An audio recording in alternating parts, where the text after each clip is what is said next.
বন্ধুরা, আপনাদের অজানা রহস্য ইউটিউব চ্যানেলে স্বাগত।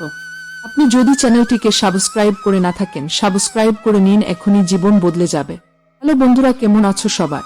আশা করি সবাই আছো ভালো। বন্ধুরা, হিন্দু ধর্ম অনুসারে মা লক্ষ্মীর আশীর্বাদ যার উপর বর্ষিত হয় তার জীবন সুখে ও সম্পদে ভরে ওঠে। জ্যোতিষ অনুসারে বন্ধুরা, দেবী মা লক্ষ্মী আমাদের ঘরে আসার আগে কয়েকটি সংকেত পাঠিয়ে থাকেন।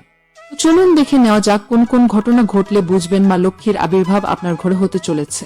আবার অনেক সময় দেখা যায় যে কঠিন পরিশ্রম করেও আমরা কাঙ্ক্ষিত সাফল্য লাভ করতে পারি না। নানা কারণে দেবী লক্ষ্মীর আগমন আমাদের বাড়িতে ঘটে না। আর হিন্দু ধর্ম অনুসারে সম্পদ ও সমৃদ্ধির অধিষ্ঠাত্রী দেবী মা লক্ষ্মীর কৃপা না পেলে আর্থিক সংকট কখনোই আমাদের পিছু ছাড়ে না। সেই কারণে বন্ধুরা, মা লক্ষ্মী দেবীকে প্রসন্ন করতে আমরা নানা পদ্ধতি অবলম্বন করে থাকি। এবং মা লক্ষ্মীর আশীর্বাদ যে সবাই লাভ করতে পারেন তা নয়। বন্ধুরা, জ্যোতিষ শাস্ত্র অনুসারে মা লক্ষ্মীর কৃপা যদি আপনার উপর পড়ে তাহলে তার কিছুদিন আগে থেকেই কিছু কিছু সংকেত আপনি পেতে থাকবেন। এই সংকেতগুলির অর্থ দেবী মা লক্ষ্মী আপনার ঘরে আসতে চলেছেন শিগগিরই।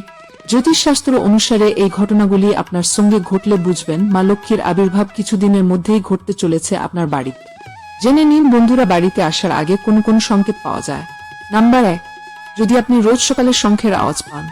বন্ধুরা, হিন্দু ধর্ম অনুসারে শঙ্খ অত্যন্ত শুভ। পুজোর সময় এই কারণে শাঁখ বাজানো হয়ে থাকে।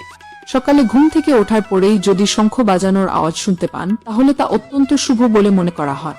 সকালে উঠে শঙ্খের আওয়াজ শোনার অর্থ মা লক্ষ্মীর আগমন আপনার ঘরে আসতে চলেছে। নাম্বার 2, যদি আপনি রোজ সকালে ঘুম থেকে উঠে কাউকে ঝাড় দিতে দেখেন। বন্ধুরা, ঝাড়ু বা ঝাঁটার সঙ্গে দেবী মা লক্ষ্মীর সম্পর্ক রয়েছে। ঝাঁটা আমাদের ঘর পরিচ্ছন্ন রাখে বলে ঝাঁটা মা লক্ষ্মীর প্রিয়। সকালে যদি কাউকে ঘর ঝাড় দিতে দেখেন তবে বুঝবেন যে খুব শুভ কিছু ঘটতে চলেছে আপনার সঙ্গে। এর অর্থ মা লক্ষ্মীর আগমন খুবই তাড়াতাড়ি ঘটতে চলেছে আপনার জীবনে। নাম্বার 3, যে বাড়িতে আমিষ খাবার খাই। বন্ধুরা, খাবারের সঙ্গে মা লক্ষ্মীর একটা সম্পর্ক থাকে। যে বাড়িতে মা লক্ষ্মীর আশীর্বাদ থাকে সেই বাড়িতে কখনো খাদ্যাভাব হয় না। যে বাড়িতে মা লক্ষ্মীর আগমন ঘটে সেই বাড়ির সদস্যরা আমিষ খাবার ও নেশার বস্তু থেকে দূরত্ব বজায় রাখেন। এই বাড়িতে খাবারের অপচয়ও ঘটে না। নাম্বার 4, বাড়ির আশেপাশে পেঁচা দেখা গেলে। বন্ধুরা, স্বাস্থ্য অনুসারে পেঁচা হলো মা লক্ষ্মীর বাহন। এই বাড়ির আশপাশে পেঁচা দেখলে বুঝবেন মা লক্ষ্মীর আগমন শিগগিরই ঘটতে চলেছে আপনার বাড়িতে। নাম্বার 5, সাপের স্বপ্ন দেখা। বন্ধুরা, সাপকে ভয় পায় না এমন মানুষ খুঁজে পাওয়া মুশকিল। তবে সাপ দেখতে পাওয়া অত্যন্ত শুভ বলে মনে করা হয়। বিশেষ করে স্বপ্নে সাপ দেখার অর্থ মা লক্ষ্মী আপনার উপর প্রসন্ন হয়েছেন, তার আশীর্বাদ আপনার উপর পড়তে চলেছে। সাপের স্বপ্ন দেখা আপনি শিগগিরই অনেক টাকা লাভ করতে চলেছেন এমনই ইঙ্গিত দেয়। এই ছিল আজকের ভিডিওটি কেমন লাগলো কমেন্ট করে জানাও।